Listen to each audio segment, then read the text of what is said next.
Muitíssimo bem, bem-vindas e bem-vindos à nossa segunda videoaula, onde hoje nós vamos falar da anatomia da câmera fotográfica. Nós vimos na nossa aula que a câmera fotográfica, não importa se grande como esta câmera mamute construída em 1900, ou se pequenininha como uma lata de sardinha com a qual se produz a pinhole, a câmera sempre teve uma construção muito parecida nos seus elementos básicos.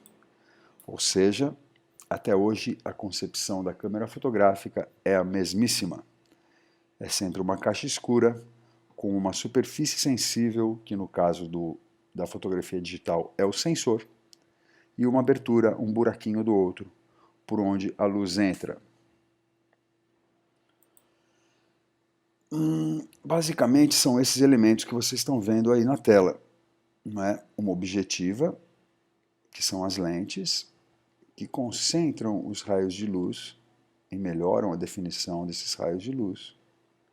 Um diafragma, que é um buraquinho que pode ser controlada a sua abertura para maior ou para menor. E uma superfície sensível ali do outro lado, onde a imagem vai ser gravada. Lembramos que a imagem sempre é gravada de ponta cabeça.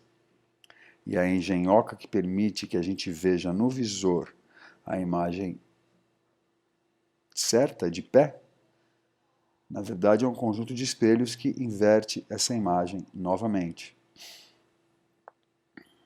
Aqui nós temos uma anatomia de uma câmera DSLR, e aqui está o jogo de espelhos, o pentaprisma, que chama penta, porque são 5 espelhos que fazem esse jogo, e eles invertem a imagem e mandam para o visor, para que você possa enxergar a imagem em pé novamente. Então, a câmera DSLR, a maioria das câmeras, se compõe de uma lente que fica aqui na frente. Dentro dessa lente nós temos uma abertura, que é o diafragma. Um espelho que serve exatamente para pegar a imagem que está sendo capturada pela lente e enviá-la para outro jogo de espelhos, que é o pentaprisma, e mandar para o seu visor. Uma cortininha que se abre e se fecha quando você aperta o botão de disparo, e um sensor, o que seria o filme na câmera de negativo, que é a parte sensível à luz da câmera, não é? Então, quando você aperta o botão para tirar a foto, o que acontece é isso aqui, nesse caminho. O diafragma se fecha na abertura que você determinou. Esse espelho levanta para permitir a passagem da luz. O obturador se abre e a luz passa diretamente e atinge o sensor. Tudo isso acontece tão rápido que você não consegue nem ver. Aqui atrás nós temos a tela LCD, que também é um componente das câmeras digitais. Veja, aqui um detalhamento do pentaprisma, que reflete essa imagem que é captada pela lente e permite que você veja aqui no visor a imagem que você vai capturar. Falando dos elementos básicos da câmera, nós temos primeiro o diafragma, que é esse mecanismo, como a gente viu em aula, que controla a quantidade de luz, não é? Em geral, ele é composto de algumas lâminas metálicas que tem uma abertura regulável, né? Você pode determinar se você quer mais aberto ou menos aberto. Mais aberto, mais luz passando, mais fechado, menos luz passando. Percebam que enquanto você está focalizando, durante o momento que você está compondo a foto que você ainda não fotografou, desculpa, o diafragma sempre fica todo aberto para permitir que você veja a imagem mais claramente.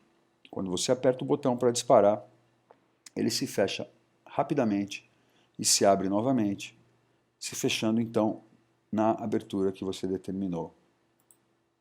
Como a gente viu em aula, os diafragmas são denominados por números F, onde o menor número é sempre a maior abertura. 8 é uma grande abertura, muito maior do que 11, que é uma abertura menor. Ou seja, é o contrário. Quanto menor o número, maior a abertura. Quanto maior o número, menor a abertura. O diafragma é um dos 3 componentes do tripé da exposição. Os três elementos na fotografia, na câmera fotográfica, que determinam a quantidade exata de luz que deve atingir o sensor. Ele é o primeiro, pode-se dizer que é o primeiro modo de controle da luz, porque falar de exposição correta em fotografia sempre é aquela tentativa de fazer com que a quantidade exata de luz atinja o sensor. Se tiver muita luz, a foto vai ficar muito clara. Se tiver pouca luz, a foto vai ficar muito escura. Aqui a gente fala um pouco do exemplo da água que cai no copo. A gente vai detalhar isso um pouco mais para frente. Então, de novo, quanto menor o número F, maior a abertura e vice-versa. Muito bem. O diafragma também é importante, como a gente viu, para controlar a profundidade de campo na imagem.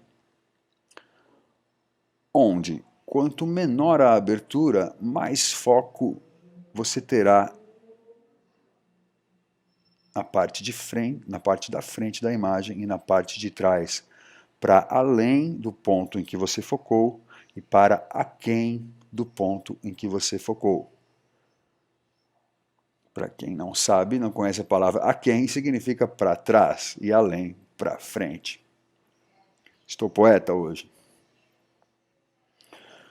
A gente vai detalhar isso, mas você pode fazer testes na sua casa com sua câmera, fazendo a mesma foto com vários diafragmas diferentes e vendo como isso influencia bastante a zona de foco, a profundidade de campo.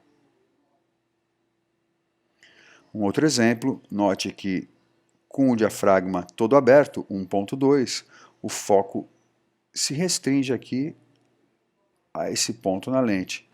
Com o foco em 16, você tem muito mais sensação de foco, muito mais nitidez no campo, além do ponto que está focado. Como vimos na aula, a segunda forma de controle da quantidade de luz que atinge o sensor é o obturador, que na maioria das câmeras DSLR funciona como uma cortina, como uma persiana, que se abre e se fecha em velocidades que podem ser controladas. Você pode determinar se você quer que o seu obturador se abra e se feche mais rápido ou mais devagar. Se ele abrir e fechar mais devagar, maior tempo de exposição, mais luz atingindo o sensor. Se ele se abre mais rápido, menos luz atingindo o sensor. A gente vai entender isso direitinho ao longo das aulas. A velocidade, em geral, é determinada nas câmeras digitais por um número 1/60, o que significa 60 avos de segundo. É como se você pegasse uma pizza e cortasse em 60 pedaços. A pizza inteira é 1 segundo e 1/60 avos de segundo é um pedacinho bem pequenininho dessa pizza que foi cortada em 60 pedaços, um único pedaço.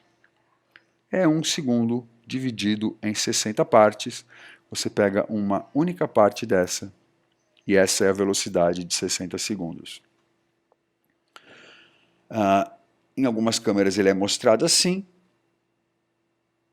Nas câmeras que tem esse display superior aqui, de cristal líquido, ela é mostrada assim, sem o número 1/, é só 30. Aqui, por exemplo, 30 é uma velocidade de 1/30, ou seja, 30 avos de segundo, mas ele é mostrado apenas como 30. Veja qual é o modelo da sua câmera e vá testando as velocidades. Em geral, nas Nikon, você troca de velocidade neste... como eu posso chamar isso? Nesse dial, nessa rodinha que fica aqui atrás. E nas Canon, em geral, você roda a rodinha que fica aqui na frente. Varia, pessoal, vareia, como diz um amigo meu, mas em geral é assim. Aqui nas câmeras mais antigas de filme, nas câmeras analógicas, a velocidade do obturador, a velocidade da cortina está expressa aqui. Veja, 60 avos de segundo, 125 avos de segundo, 250 avos de segundo, 500 avos de segundo, 1000 avos de segundo. As câmeras atuais costumam ir até 4000 de velocidade, 5000, ou seja, é bem rápido. E aqui, já que a gente está com esse slide na mão, são os diafragmas, as aberturas da lente. 1.8, 2.8, 4, 5, 6, 8, 11, 16. 16 mais fechado, 1.8 mais aberto. Muito bem, o obturador tem um papel importante no movimento do objeto. Veja, porque sempre que um objeto está se movendo, está numa ação, como por exemplo esse catavento aqui, a imagem que chega no sensor também vai se mexer, também vai se mover. Para congelar esse movimento, você precisa de velocidades de obturador de cortina mais rápidas. Porque se a velocidade for lenta, todo o movimento que acontecer durante aquele tempo em que a cortina está aberta vai ficar registrado no sensor. Claro que aí esse tempo de abertura e fechamento da cortina é relativo à velocidade do movimento do objeto. Ou seja, você vai precisar de uma velocidade muito mais rápida de cortina para congelar um carro de Fórmula 1 do que você vai precisar para congelar uma bicicleta. Entende? Porque dependendo da velocidade do objeto, você vai ter que determinar a velocidade do seu obturador. E você pode obter efeitos bem interessantes, como esse do exemplo aqui à direita, onde o catavento vira quase um pirulito, uma coisa redonda, e simula realmente essa sensação de movimento. Nós vamos fazer alguns exercícios a respeito disso, mas é para relembrar. Veja que aqui é o mesmo catavento, ele está em movimento, mas esse movimento não aparece porque a velocidade é mais rápida. Aqui um diagramazinho, uma ilustração que mostra que quanto maior a velocidade, o movimento mais congelado será. E quanto mais lenta a velocidade, mais o movimento será borrado. Percebam, aqui nós temos menos luz entrando na imagem, com 500 de velocidade. Aqui a gente tem mais luz entrando na imagem. Ou seja, para fazer uma foto com velocidade alta, você vai ter que ter mais luz. Ou, se não, abrir o diafragma na lente, que é uma coisa que a gente vai falar daqui a pouco. Estou aqui já fazendo um spoilerzinho. Mais um exemplo de a cortina do obturador controlando o movimento do objeto. Veja que com 4000 de velocidade, este exaustor, que também é uma espécie de ventilador, fica totalmente congelado. Conforme as velocidades vão sendo mais baixas, você começa a perceber que as pás dos ventiladores estão cada vez mais borradas. Como nesse outro exemplo aqui, onde com 4 de velocidade, né, 1/4 de segundo, você tem as pás do ventilador acabam aqui sumindo, né? E o terceiro elemento que determina a quantidade de luz ideal para uma fotografia é o ISO, que é exatamente a sensibilidade do sensor. É se o sensor vai ser mais sensível à luz, e aí, portanto, precisando de menos luz, ou se ele vai ser menos sensível à luz, precisando, portanto, de mais luz. Aqui, em geral, é o seguinte: quanto mais alto o ISO, mais sensível o sensor será à luz. Ou seja, um ISO de 3200 é muito mais sensível do que um ISO de 200, por exemplo, né? Então, ou seja, para fazer uma foto com a quantidade ideal de luz usando 3200 de ISO, você vai precisar de muito menos luz do que usando 200 de ISO. Só que o mundo não é perfeito.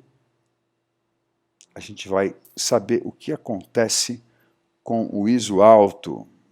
Não sei se no slide dá para notar bem, mas conforme a sensibilidade do sensor vai aumentando, a imagem vai ficando mais degradada, mais com ruído, com menos definição. Então, a gente pode afirmar que quanto maior o ISO, quanto mais sensível for o sensor à luz, menos definição ele vai ter. Esse slide não ajuda muito, mas se a gente olhar na borda do tomate, na foto feita com o ISO 100, ele está muito mais definido do que o tomate na foto feita com 6400. Veja, aqui nesse detalhe de uma pena, ISO 200, um ruído quase imperceptível. ISO 6400, bastante ruído, a definição já prejudicada. Nessa outra imagem, um ISO super alto, 25.600, uma imagem bastante degradada. Percebam que nas câmeras atuais, digitais, cada vez mais os sensores ficam melhores e é possível fotografar com ISOs muito altos, mantendo a definição da câmera.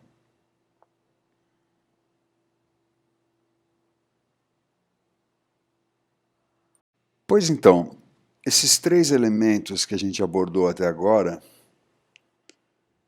abertura do diafragma, velocidade da cortina do obturador e a sensibilidade do sensor, o ISO, compõem os três elementos do chamado tripé da exposição. Eles estão sempre relacionados, como a gente viu na aula, para determinar a quantidade de luz exata que deve atingir o sensor para a gente não ter a nossa fotografia nem muito clara, nem muito escura. Percebam, da seguinte forma, eles estão sempre relacionados aqui, ó, e trabalham em conjunto. A gente vai entender direitinho, a gente já deve ter entendido direitinho como isso funciona na nossa aula. Esse aqui é um reforço para não restar a menor dúvida. É como se a gente fosse encher um copo d'água sem que o copo fique nada vazio, ou seja, a gente quer encher até a boca, e sem que a água se derrame do copo. Esse exemplo é bom porque dá para entender direitinho.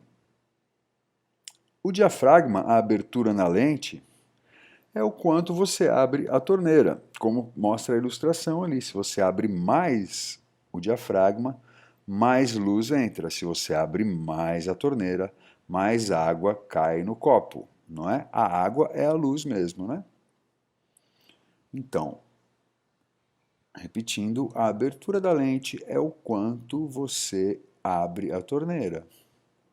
A velocidade da cortina, o tempo em que a cortina se abre e se fecha, é exatamente o tempo em que a torneira fica aberta, o tempo em que a luz está atingindo o nosso sensor.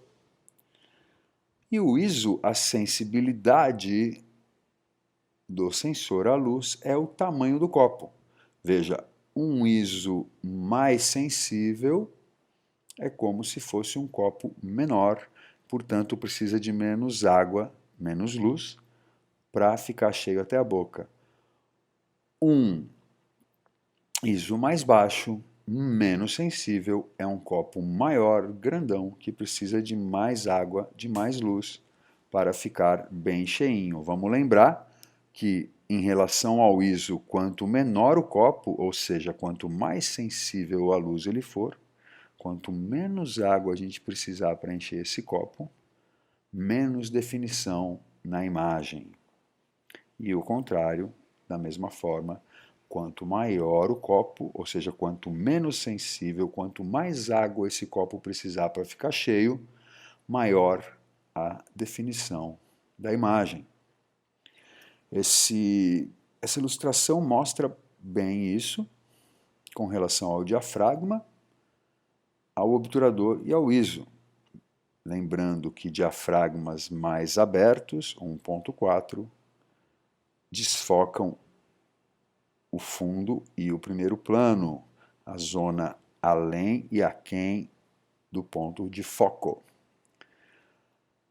E deixam passar mais luz. Diafragmas mais fechados deixam passar menos luz, mas te dão mais nitidez na zona além e aquém do ponto focal, como mostra a ilustração aqui. Então, isso está relacionado porque esses três elementos estão relacionados. Porque se você vai usar um diafragma mais fechado,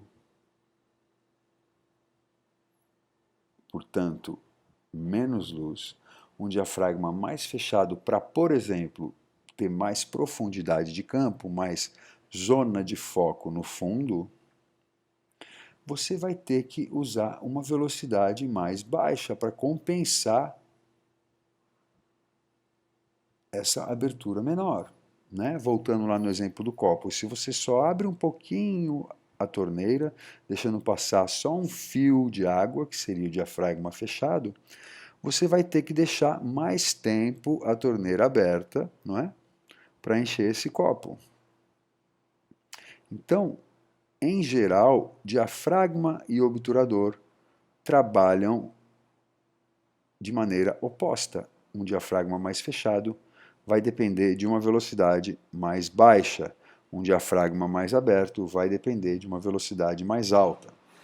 Aí cabe a você, não existe o certo e o errado, cabe a você determinar se mais importante naquela foto é ter uma velocidade mais rápida, caso você queira congelar um movimento, ou uma velocidade mais baixa, caso você queira borrar o movimento, ou se é mais importante ter profundidade de campo, precisando para isso usar um diafragma mais fechado, ou menos profundidade de campo, precisando para isso usar um diafragma mais aberto. Sem deixar de levar em conta a sensibilidade do sensor, lembrando o tamanho do copo. Mais sensível, um copo pequenininho precisa de menos água para ficar cheio, mas em contrapartida a definição não é tão boa, começa a pintar bastante ruído. Por outro lado, um copo grandão precisa de bastante água, bastante luz para ficar cheio, mas as imagens são bastante nítidas. A gente treinou isso aí na aula, vai treinar. É importante que vocês entendam direitinho como funciona o tripé da exposição, para a gente poder, seguir adiante no nosso estudo. Muito bem, dúvidas sempre nesse guichê. Até a semana que vem. Um abraço. Essas são as fontes, de novo, os três mesmos livros da primeira aula. São livros muito bons. Esses dois primeiros já contemplam o universo da fotografia digital. E esse último, da Time Life Books, é um livro já mais antiguinho, mas que, em relação à parte ótica e dicas de como usar a fotografia analógica, ele pode ser bem interessante. A linguagem é bem básica. Não é porque ele foi lançado em 81 que ele deixa de ter interesse para a gente.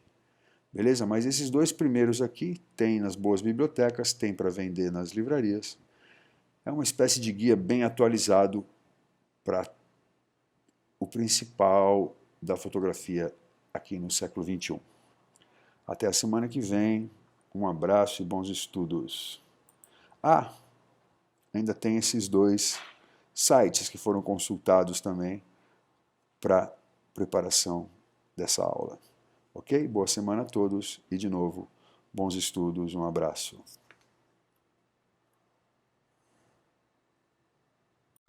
Estimada turma, sejam todas e todos muito bem-vindas e bem-vindos a mais uma videoaula do nosso curso de fotografia. Hoje a gente vai entender um pouco melhor como funciona o fotômetro, o medidor de luz da nossa câmera. O fotômetro de luz refletida, um equipamento que está dentro da nossa câmera e que nos ajuda a controlar a quantidade de luz que atinge o sensor, para fazer uma foto que não fique nem muito clara, nem muito escura. Vamos reforçar o conteúdo que a gente viu na aula presencial? Muito bem. Passa para cá. Aí. Em relação à quantidade de luz que atinge o sensor, a gente sempre está naquela batalha para não deixar a nossa foto ficar nem muito clara e nem muito escura. Ou seja, para a gente ter uma boa imagem, é necessário que a gente controle a exposição. Nesse caso, exposição se refere à quantidade de luz que atinge o filme. Se a quantidade de luz for maior do que a correta, a foto vai ficar muito clara. Se ela for menor do que a correta, a foto vai ficar muito escura. Pois então, nossas câmeras vêm equipadas com um fotômetro que mede a luz que reflete nas superfícies. E é importante que a gente entenda como usar o nosso fotômetro embutido para conseguir controlar a quantidade de luz na nossa imagem. Vamos entender como que o fotômetro funciona, como que a câmera mede a quantidade de luz de uma cena. O fotômetro se constitui de uma célula que é sensível à luz e que converte esse sinal luminoso num sinal elétrico e interpreta isso como eletricidade. Então, quanto mais eletricidade for gerada, significa que mais luz tem na imagem, mais luminosa é essa cena. O problema é que a luminosidade numa mesma cena pode variar bastante. Veja, no caso dessa imagem aqui, do Quan Non Yen, nós temos vários tons de luz diferentes. Por exemplo, temos uma área de sombra aqui perto do que seriam talvez lavradores. Temos uma área de muito brilho aqui embaixo e outra área de muito brilho aqui na água. Em geral, quando a gente vai pensar em fotometria, a gente vai tentar fazer uma média entre todas essas zonas, aonde está mais luminoso e onde está menos luminoso. Mas não sempre. Vamos ver quais são as exceções. Veja que dependendo de como você mede a luz, conforme a gente viu na aula, você muda absolutamente a interpretação de uma foto, o aspecto mesmo da imagem. Nessa imagem de cima a gente tem bastante detalhe no rosto do casal. Consegue ver o punho dela, o relógio, a cor da camisa, a própria expressão dos dois. Isso significa que a leitura do fotômetro foi feita na área mais escura da imagem, ou seja, nessa região do corpo do casal. Se você faz a leitura nessa região, você vai tornar o fundo muito mais claro, porque tem muito mais luz no fundo do que no primeiro plano. Primeira interpretação. Segunda interpretação, faz uma média entre o casal e o túnel. Você começa a ter um escurecimento do casal, mas ainda consegue ver detalhes desse túnel. Da mesma maneira que na foto de cima, nesse caso, ainda o fundo vira uma luz branca, porque a diferença de luz entre o primeiro plano e o fundo é enorme. No terceiro exemplo, a medição, a leitura da luz é feita na área de maior luminosidade, que é lá o fundo, onde a gente tem mais luz do que dentro do túnel e onde tem muito mais luz do que a parte mais próxima da câmera aqui do casal, certo? Então veja, são três resultados bem diferentes, né? Qual que é o certo, qual que é o errado? Não existe certo e errado. Fotometria é uma questão de interpretação. Em última análise, é uma questão de gosto mesmo, né? Depende de qual resultado você pretende. Se você quer ver detalhe no primeiro plano aqui do casal e deixar que o fundo estoure, você vai fazer a leitura na parte mais escura.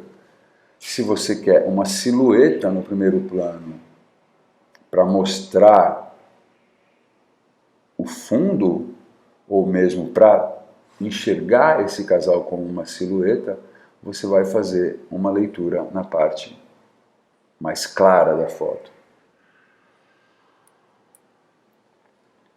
Então, quase sempre, mas não sempre, isso é importante que não é sempre,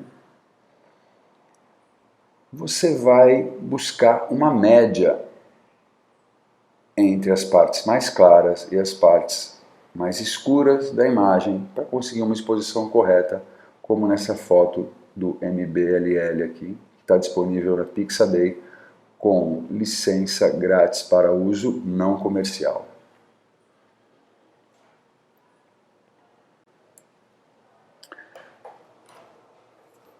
Para facilitar o nosso trabalho, as câmeras mais vendidas oferecem alguns modos de leitura diferentes. Na Nikon a gente tem 3 modos de medição disponíveis no fotômetro, e na Canon, em alguns modelos, mas não em todos, na Canon a gente tem 4 modos de medição. Vamos ver como cada um desses modos trabalha. Muito bom.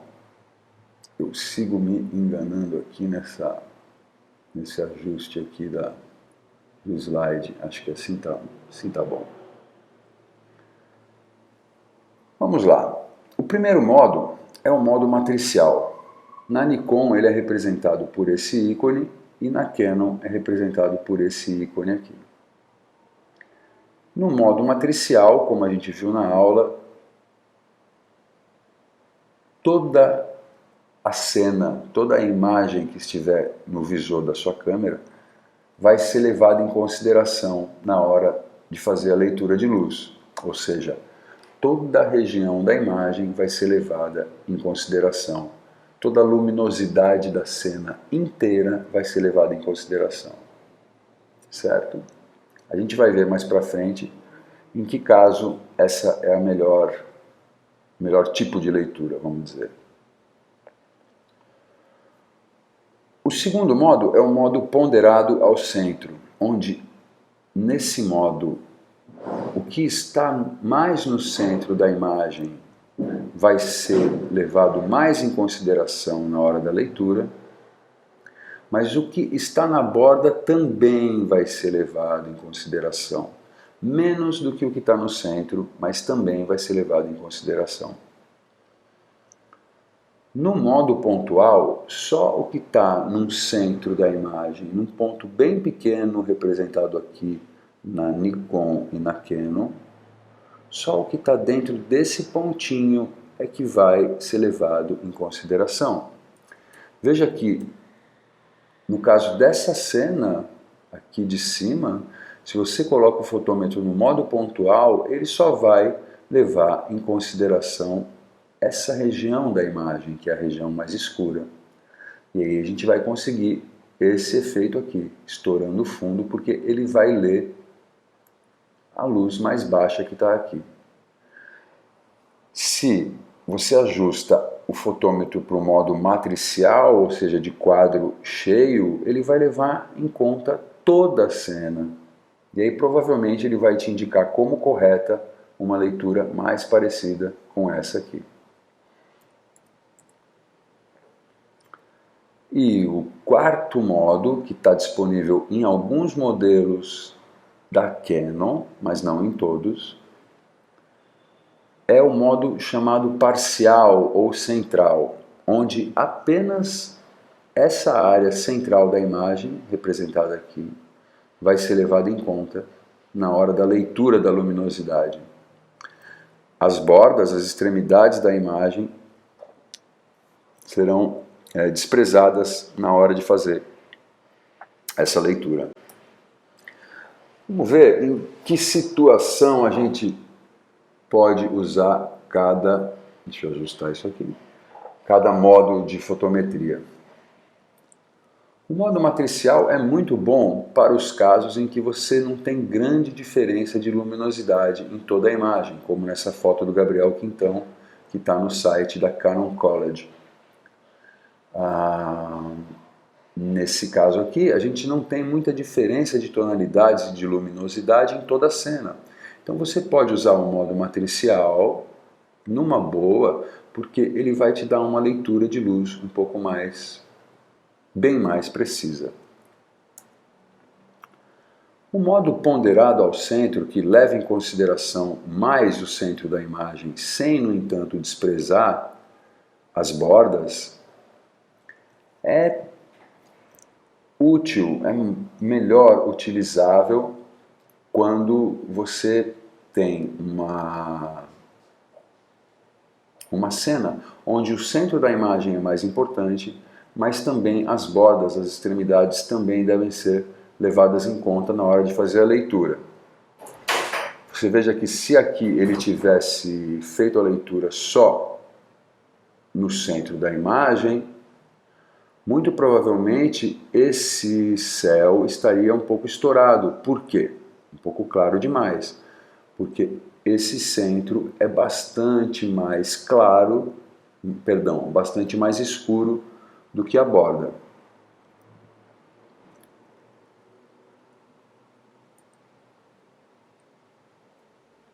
Não é? Veja aí.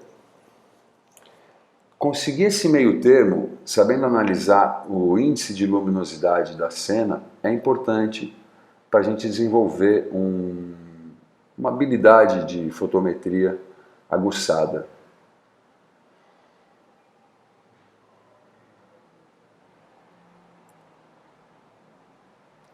No caso da fotometria pontual, nesse caso aqui, ela é boa porque a gente tem grandes diferenças de luminosidade na cena.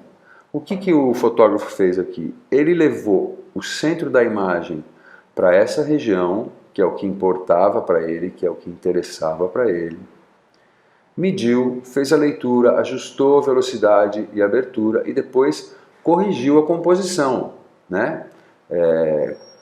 Colocou os elementos onde ele queria, virou a máquina mais para a esquerda e fotografou. Mas a leitura da exposição já estava feita aqui com o modo pontual.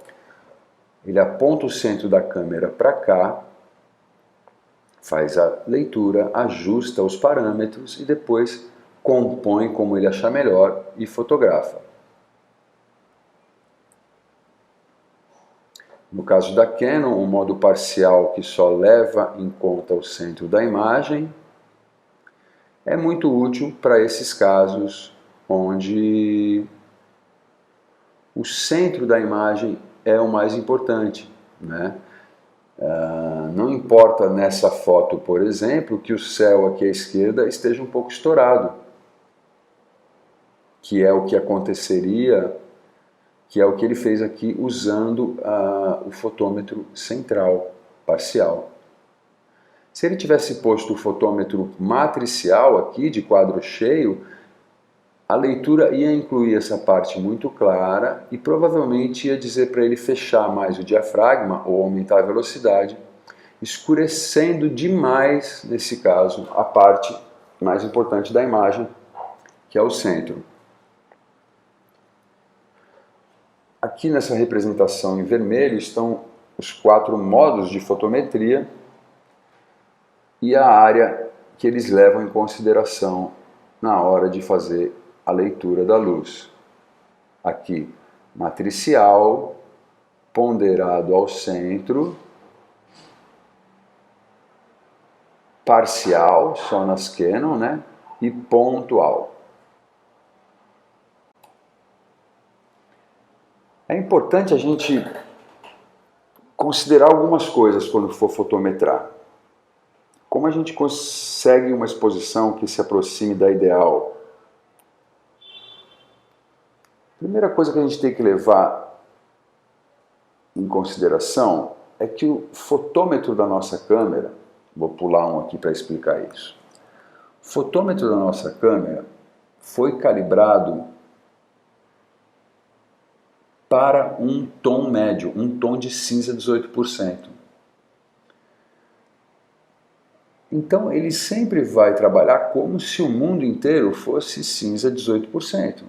Só que o mundo não é cinza 18%. O mundo é preto, branco, brilhante, opaco, fosco, verde, amarelo, é cheio de luminosidades e graus de reflexão diferentes. Então, quando você tem um tema muito claro, por exemplo, uma imagem onde tem uma grande parede branca no fundo, o fotômetro vai se enganar, porque para ele tudo é cinza 18%. Se você tem uma parede branca na frente da tua imagem, você vai ter que compensar isso aí no fotômetro, colocando um ponto, pelo menos, para mais, porque aquilo, a cena, é muito mais clara do que esse cinza 18%. E, portanto, a gente tem que enganar o nosso fotômetro, fotografando com um ponto para mais. Da mesma forma, se você tiver uma predominância de tons escuros, céu à noite, uma parede preta, um retrato onde o fundo seja preto e a pessoa esteja de roupa preta, você também vai ter que enganar o fotômetro configurando ele um ponto para menos, pelo menos um ponto para menos, para obter a fotometria ideal. Veja, quando eu estou dizendo um ponto para menos ou um ponto para mais, eu estou falando de um ponto mesmo, né? Aqui um ponto para mais, aqui um ponto para menos. Veja que o zero aqui, que seria a luz ideal, vale se a tua cena se aproximar muito daquele cinza médio. Se o mundo fosse cinza médio, você sempre poderia fotometrar perseguindo o zero aqui. Mas, de novo, se você tiver uma predominância de tons claros, você vai fazer uma leitura pensando um ponto para mais, porque o fotômetro está sendo enganado pelo nível de reflexão do branco, que é muito alto, né? Vamos lembrar que esse fotômetro está lendo a luz refletida na cena. E de outra forma, se você tiver uma predominância de tons escuros, você vai fotografar pensando pelo menos um ponto para menos, porque o nível de reflexão do preto é baixo, muito baixo. Então você vai fotografar com um ponto para menos. Faz um teste, dá uma olhada, se ficou ainda um pouco claro demais ou um pouco escuro demais, você vai ajustando, abrindo ou fechando o diafragma e aumentando ou diminuindo a velocidade. Veja, aqui é importante para a gente em busca de um aprimoramento na fotografia, a começar a fotografar com o olho dentro do visor e não olhando na televisãozinha com os dois olhos ali. Na televisão que eu digo no LCD traseiro que as câmeras oferecem hoje. Aqui tem os parâmetros que estão no teu visor, que se parecem na maioria das câmeras, velocidade do obturador, abertura, diafragma, aqui aquele reloginho de mais e menos, não é? 1 ponto, 2 pontos, 3 pontos para mais, 1 ponto, 2 pontos, 3 pontos para menos. O indicador de ISO, bateria e autofocus. Perceba que no modo pontual, quando você muda a região ativa dessas bolinhas aqui, você pode mudar para todos esses pontos em alguns modelos de câmera, você também está mudando a área que o fotômetro vai levar em conta na medição, no modo pontual. Ou seja, se você tira esse ponto do centro e coloca na borda, o fotômetro vai ler o assunto que está nessa região da imagem, certo? Aí é questão de gosto. Eu prefiro fotometrar, sempre com o ponto no meio, faço a medição no lugar que eu desejo, quando eu estou usando o fotômetro pontual, e depois corrijo a composição. Mas aí é questão de gosto, de como você vai preferir trabalhar. Testa os dois e vê com qual você acha, qual você se sente mais confortável. Né? Mais um exemplo de um visor. Velocidade, abertura, aqui a régua do fotômetro, né? 2 pontos para mais, 2 pontos para menos. ISO. Em geral aqui é o número de fotos que você pode bater numa sequência rápida antes da máquina pedir para armazenar. Ela tem que dar às vezes um tempo para armazenar as imagens. Mas isso é outro assunto. Essas informações, em alguns modelos, isso é um visor traseiro da Canon, estão aqui atrás. Em alguns outros modelos ela também fica na parte de cima, ela tem um botão de alteração do modo de medição. É importante que vocês aprendam onde está isso na câmera de vocês e como mudar isso de uma forma rápida, porque vai ser uma coisa que vocês vão precisar bastante se vocês quiserem fazer uma leitura de luz, uma fotometria mais precisa. Olha como a fotometria pode enganar a gente, né? Aqui, o fotômetro estaria no zero, né? O que poderia ser considerado ideal se a cena fosse um cinza 18%. Como ela tem uma predominância de branco, eu preciso fazer a fotometria jogando o fotômetro um ponto para mais, porque daí eu tenho a imagem corretamente exposta. O branco fica realmente branco e a gente consegue ver mais detalhe e ver que essa exposição está correta aonde realmente interessa, que é aqui no esportista, no surfista de neve, no esquiador. Veja, ela se enganou aqui porque a imagem era muito branca. E veja como esse branco fica acinzentado, né? E o primeiro plano, a imagem que interessa para nós, o ponto da imagem que interessa para nós, fica bastante escuro, que é o nosso esportista ali. Nesse caso, ele queria uma silhueta, então ele fez a leitura lá no fundão, na parte mais clara da imagem, e como as girafas estavam muito mais escuras aqui no primeiro plano, viraram uma silhueta. Se ele tivesse ajustado o fotômetro para o modo pontual e lido, feito a fotometria aqui no peito da girafa, o que teria acontecido? A gente ia ver detalhes da girafa, a cor, os olhos, a pelagem, mas o fundo do céu, tão lindo aqui, ia ficar branco, porque há uma grande diferença de luminosidade entre a girafa e o fundo do céu.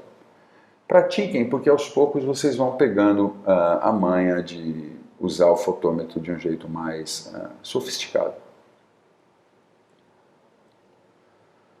né? Um exemplo parecido com aquele do casal, talvez seja até o mesmo túnel. Uma leitura na parte mais clara da imagem aqui embaixo, torna o saxofonista uma silhueta. Uma leitura média, incluindo o túnel, uma leitura nas partes mais escuras da imagem, mostra os detalhes do túnel e faz com que a parte mais clara da foto dê uma estouradinha. Né? Veja que tem bastante diferença no aspecto, na intenção dessas imagens. Né? Aqui também, modo matricial, modo ponderado ao centro, e aqui o modo spot, onde a leitura foi feita exatamente aqui na perna da boneca. Veja que tem bastante diferença e não há melhor ou pior nos dois casos. De novo, fotometria é uma questão de interpretação e depende do resultado que você quer alcançar com aquela imagem. Pode parecer um pouco difícil, realmente é uma coisa que precisa de treino, mas que aos poucos vai ficando clara para vocês, e o fotômetro da câmera é um excelente aliado em busca de imagens corretamente expostas, não é? Onde você tem um controle criativo da luz, né? E não mais é vítima da luz. Faz uma foto que ficou muito boa e você nem sabe como que a foto ficou tão boa assim. Ou, na maioria das vezes, faz fotos que a luz te engana.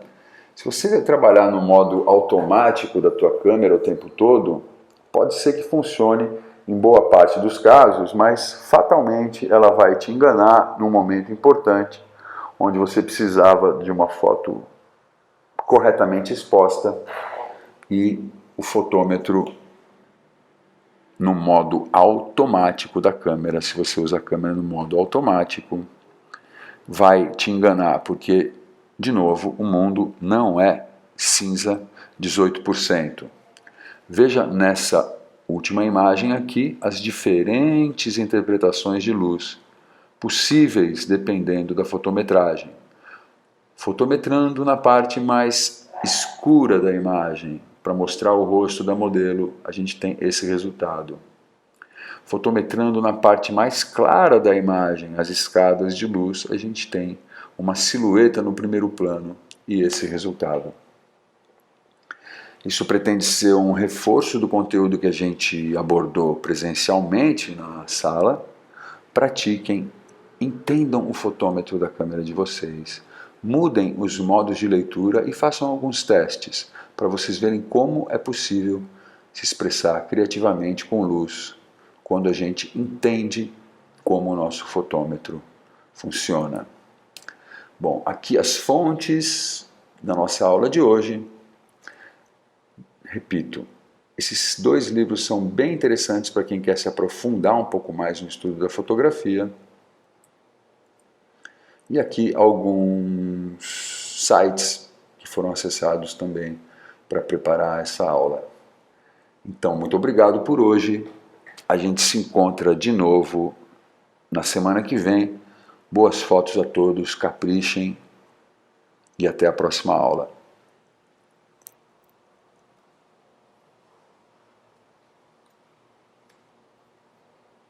Muitíssimo bem. Sejam todas e todos muito bem-vindas e bem-vindos à nossa aula de hoje. Hoje a gente vai falar sobre as lentes, uma parte importantíssima da fotografia, da câmera fotográfica. A lente, além de conter o nosso diafragma, um assunto que foi abordado no nosso encontro anterior, ela ainda lida com outros aspectos bastante importantes da fotografia. Ela é como se fosse o olho da nossa câmera, a lente fotográfica. E ela se divide em alguns grupos que nós vamos abordar no nosso encontro de hoje. A lente fotográfica, deixa eu ver aqui, Pronto. Esse é um corte lateral de uma lente, de uma câmera inteira, na verdade, de uma D4, uma câmera da Nikon. E aqui nós conseguimos ver que a lente é composta de vários elementos de cristal, de vidro e vários mecanismos que vão para cá e vêm para lá, fazendo o foco e outros atributos do seu desempenho.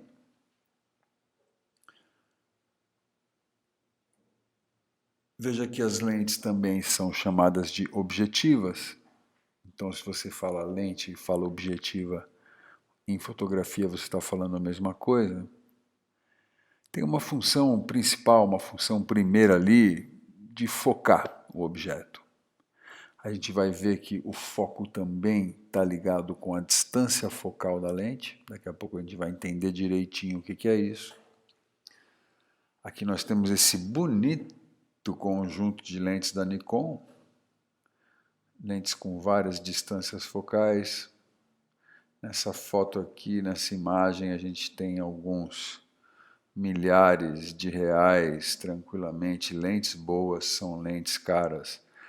É um conselho que todo mundo que entende um pouco de fotografia dá: invista em boas lentes.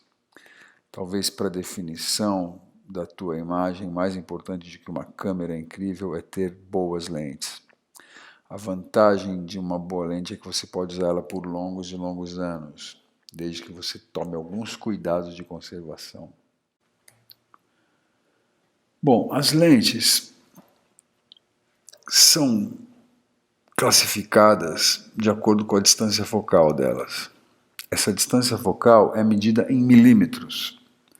Então, por exemplo, você diz: eu tenho uma lente de 28 milímetros, eu tenho uma lente de 35 milímetros, eu tenho uma lente de 80 milímetros. Ou você pode dizer simplesmente: eu tenho uma 35, eu quero comprar uma 18. Quando você está falando de lente, a gente já sabe que é distância focal, que é medida em milímetros. O que determina a distância focal da lente? É a distância focal que há entre o ponto nodal e o sensor. Ponto nodal é um pouco complexo para a gente abordar no nosso encontro de hoje, mas é um ponto mais ou menos do meio para trás da lente, mais ou menos no meio da lente, onde os raios de luz parecem se concentrar, convergir. É o ponto onde acontece exatamente a inversão da imagem, onde a imagem que vem em pé vira de ponta cabeça e é enviada para o sensor. Essa distância, é importante dizer que essa distância focal é medida pela distância do ponto nodal até o sensor, como eu disse, com a lente focada no infinito, com o foco no infinito. Muito bem, além de determinar aonde vai estar o foco da imagem, uma outra função bastante importante da lente fotográfica é determinar o ângulo de visão, o quanto do mundo vai aparecer naquela imagem, qual o ângulo que a fotografia vai abranger. Vamos ver como isso funciona aqui. Então, percebam que a gente tem vários exemplos aqui de uma mesma paisagem fotografada com lentes diferentes, com distâncias focais diferentes. Percebam que no caso de uma lente zoom, você tem várias distâncias focais numa mesma lente. Você pode alterar a distância focal da sua lente numa lente zoom. Então, a gente tem essa paisagem fotografada com variadas distâncias focais para dar uma ideia para vocês do ângulo de abrangência de cada lente. Onde, sempre quanto menor for a distância focal, maior o ângulo de visão, maior a área de abrangência. Ou seja, 18 milímetros vai abrir mais o campo de visão, parecendo que está afastando os elementos da imagem. E conforme você vai aumentando a distância focal, os elementos vão se aproximando até chegar aqui em 300 milímetros. Veja que essa casa aqui mal aparece aqui com 18 milímetros, passa a estar bem grande aqui com uma lente de 300 milímetros. Outro exemplo aqui, desde a lente olho de peixe até uma super grande angular, chegando numa lente de 500 milímetros. Percebam que é a mesmíssima paisagem fotografada com lentes diferentes. Então, repetindo, quanto maior a distância focal, mais próxima a imagem vai ficar. Quanto menor a distância focal, maior a abrangência da imagem. A sensação de afastamento dos elementos vai ser maior. Vamos ver como é que isso funciona na prática daqui a pouco. Muito bem. De acordo com a distância focal, com o ângulo de visão, as lentes se dividem em 3 grupos principais. A lente normal, chamada de lente normal, mas também chamada por poucos de padrão, mas é mais chamada de lente normal, ela te dá uma proporção semelhante ao olho humano, ou seja, ela nem afasta e nem aproxima os elementos. Ou seja, se você olha o rosto de uma pessoa e piscando um olho, e esse rosto está de um tamanho, colocando uma lente normal, você vai ver o rosto mais ou menos daquele tamanho. Ele nem afasta nem aproxima esse rosto. A grande angular te oferece, te proporciona um ângulo de visão mais aberto e parece afastar o assunto. E as teleobjetivas, ao contrário, aproximam o assunto e oferecem um ângulo de visão mais fechado que a lente normal. Tem alguns exemplos aqui. Esse traço azul de fora equivale a uma lente de 14 milímetros. Tu vê que ela abrange um grande campo na imagem. Aqui uma lente de 35 milímetros se concentra um pouco mais e uma lente de 55 milímetros já fecha bastante ali nas casinhas, né?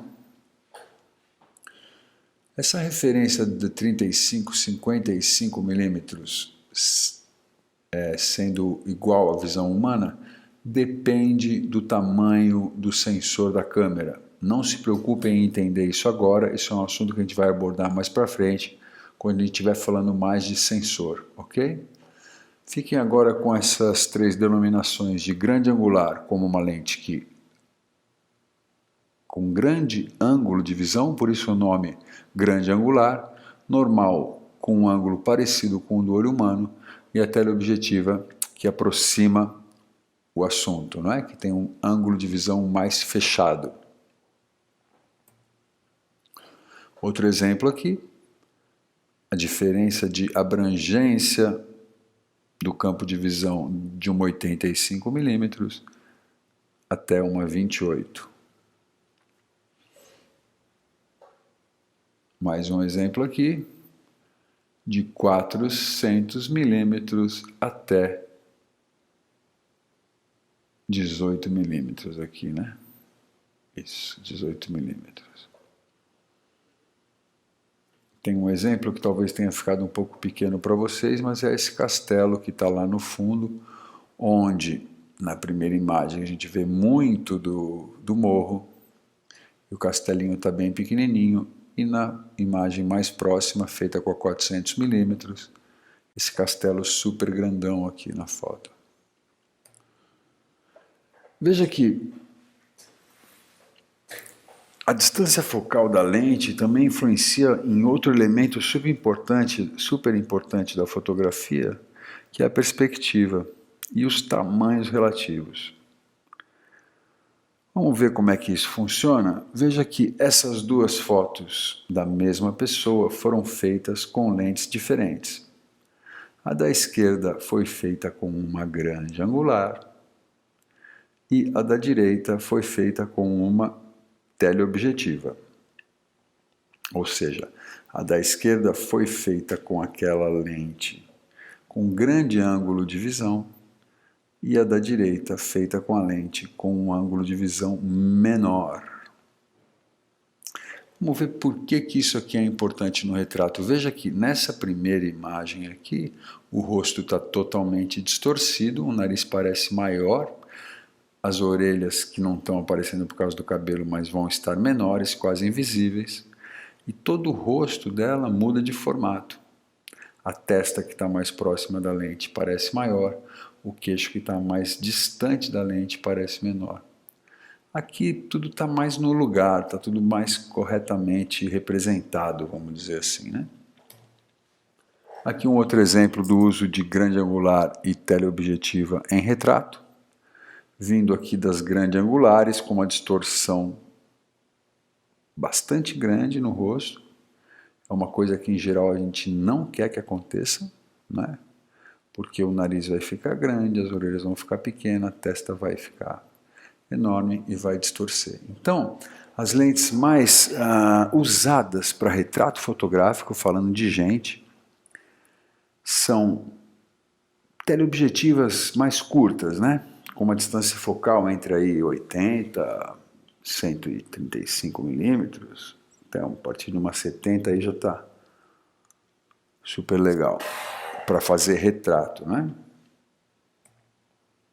Outro exemplo aqui, veja. Essas grandes angulares distorcem demais o rosto e são pouco usadas para retrato, a menos em casos específicos que a gente vai discutir na aula. Veja como a mesma pessoa muda absolutamente de aspecto com o uso de uma lente grande angular à esquerda. Olha o tamanho do nariz do rapaz. A orelha, nesse caso, some completamente nessa imagem da esquerda, né? Porque se afasta da lente. E aqui,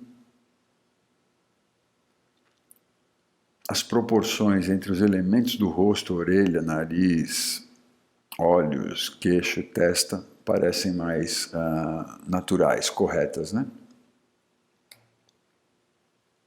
Bom, outra coisa que as lentes também influenciam é na distorção de perspectiva, né? E tamanhos relativos. Como a gente viu nos exemplos de retrato anteriores ali, usando grandes angulares, tudo que estiver mais próximo da lente vai parecer muito maior. E tudo que estiver mais distante da lente vai parecer muito menor. Veja, essas três latas aqui fotografadas com uma grande angular tem uma distorção muito maior, ou seja, a primeira parece muito maior do que as outras duas, do que nesse segundo exemplo, onde as latas foram fotografadas com uma teleobjetiva, que comprime. A teleobjetiva, ela achata os planos, comprime a perspectiva e faz parecer o contrário, faz parecer os elementos que estão a distâncias diferentes da lente mais próximos entre eles. Veja, vamos comparar as duas aqui. Elas estão na mesma distância, só foram fotografadas com lentes diferentes. Façam um teste. Se vocês têm lente zoom, use a maior abertura, a maior distância focal da sua lente, fotografa um tema e depois usa a menor distância focal da sua lente e fotografa o mesmo tema. e depois compara as duas imagens, você vai ver, comprovar o que a gente está falando. Veja, tamanho relativo das coisas. Nessa foto da esquerda, esse obelisco, esse monumento que tem no fundo do bichinho aqui, parece muito maior do que nessa outra foto que foi feita com uma grande angular. Então, teleobjetiva faz parecer que os elementos mais distantes estão muito mais próximos. E as grandes angulares faz parecer que os elementos mais distantes estão muito mais longe, pelo tamanho relativo, porque também faz parecer que o que está mais próximo está muito grande. Veja. Outra propriedade das teleobjetivas, como a gente consegue ver na imagem da esquerda, é que elas têm muito menos profundidade de campo. Ou seja, usando teleobjetivas, você vai ter o foco muito mais num único plano do que usando a grande angular. Mesmo que você esteja usando o mesmo diafragma nas duas lentes, você não vai conseguir tanta profundidade de campo na teleobjetiva quanto você vai conseguir numa grande angular. Vamos ver como isso funciona direitinho. E veja que, falando em relação aos planos, como a casa que está no fundo, na foto feita com grande angular, parece muito distante, e com a teleobjetiva parece muito mais próxima. E todas as linhas ficam mais retas, né? Ela não cria essa convergência, essas linhas diagonais convergentes tão intensamente quanto a grande angular cria. Veja, de novo, né? Duas mudanças entre grande angular e teleobjetiva. Aqui, no exemplo com a grande angular, a gente tem essa distorção do primeiro plano do rosto, as linhas são convergentes, ou seja, distorce muito mais as linhas em volta da modelo, tornando maior o que está mais perto da lente, perto da borda também, né? E menor o que está mais longe. Isso é uma característica.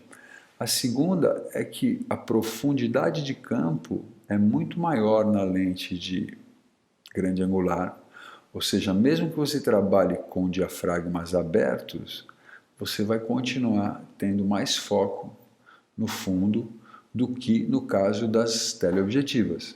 E aqui acontece duas coisas. A primeira, a nitidez do fundo, suavização do fundo a nitidez do fundo é muito menor. Então o fundo fica mais suave. Isso é bom porque destaca mais o primeiro plano, deixa o foco num único ponto, né? Isso é uma coisa bacana das teleobjetivas, é que o foco fica muito mais concentrado num único ponto do que nas grandes angulares. E outra coisa é que ela dá uma corrigida nas linhas do fundo, né? Tudo fica mais no lugar, fica mais elegante, porque ela comprime a perspectiva. Se isso é melhor ou se isso é pior, eu realmente não sei, depende do caso, né? Não existe regra que determine que isso é melhor ou aquilo é pior, né? Depende do que você quer representar na sua imagem. Muito bem, a gente falou um pouco disso nos slides anteriores, mas vamos reforçar a relação da distância focal das lentes com a profundidade de campo. É super simples isso, pessoal. Profundidade de campo a gente já viu no nosso encontro anterior, é o quanto da imagem vai estar em foco e o quanto da imagem vai estar borrada com relação à distância. A gente viu que o diafragma, a abertura da lente, também ajuda a controlar a profundidade de campo, né? Onde quanto menor o diafragma, quanto menor o furinho da lente lá, maior a profundidade de campo. E quanto maior o buraquinho, maior o diafragma, menor a profundidade de campo. Isso é uma coisa. Agora, como a gente viu nos slides anteriores, quanto maior a distância focal, menos profundidade de campo a gente vai ter.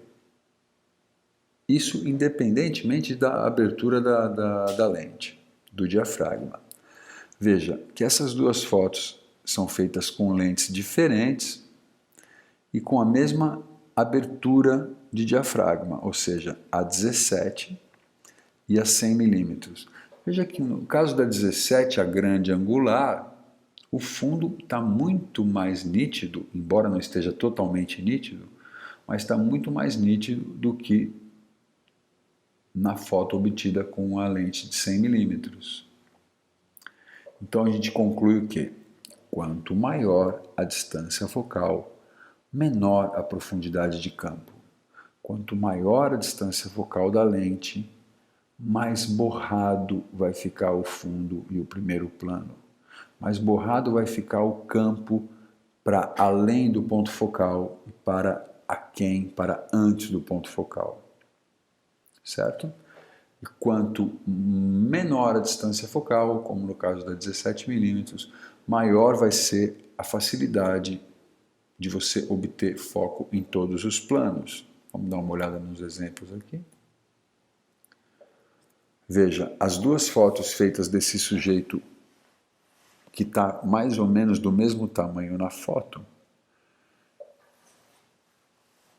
a diferença que a gente tem de profundidade de campo, veja como no exemplo de baixo, que foi com 85 milímetros, o fundo está muito mais desfocado do que na feita com a lente de 24 milímetros. Veja que as duas fotos foram obtidas com o mesmo diafragma. Então, essa perda de profundidade de campo, essa pouca profundidade de campo, nesse caso não está sendo dada apenas pela abertura, pelo diafragma, mas também pela profundidade, mas também pela distância focal, onde, de novo, quanto maior a distância focal, quanto mais teleobjetiva for, quanto menor o ângulo de visão, menos profundidade de campo. E ao contrário, quanto maior o ângulo de visão, quanto menor a distância focal, quanto mais grande angular for a lente, mais facilidade de obter foco nos planos posteriores e mais próximos, ou seja, quanto menor a distância focal, mais profundidade de campo. Quanto maior a distância focal, menos profundidade de campo. Ok? Veja, e a profundidade de campo vai diminuindo conforme aumenta a distância focal. Esses três exemplos são fotos feitas com teleobjetivas, não é? E veja que na de 70 milímetros o fundo está mais focado que na de 135, que está mais focado que na de 200. Todos os três exemplos usam o mesmíssimo diafragma F13. Então veja que também o aumento da distância focal é que está dando essa sensação de desfoque no segundo plano. Né? Até ele tem essa característica bonita de desfocar o segundo plano concentrando a atenção no ponto em que está focado, tornando o fundo mesmo, né? Dá muita atmosfera na imagem, ele ajuda a destacar o primeiro plano, ajuda a destacar o ponto que você está focando. Então é um tipo de lente muito interessante a teleobjetiva. Agora, também quanto maior a distância focal da teleobjetiva, quanto mais longa ela for, mais difícil vai ser segurar na mão para não tremer a foto. Então você vai ter que aí aumentar a velocidade do obturador, etc, etc, etc. também precisa ter um foco mais preciso, né? Porque o foco é muito pontual. Então, em alguns casos, se você estiver fotografando de muito perto, um rosto com uma teleobjetiva, se você focar no olho, provavelmente a orelha já vai estar fora de foco, né? Dependendo aí um pouco do diafragma que você estiver usando.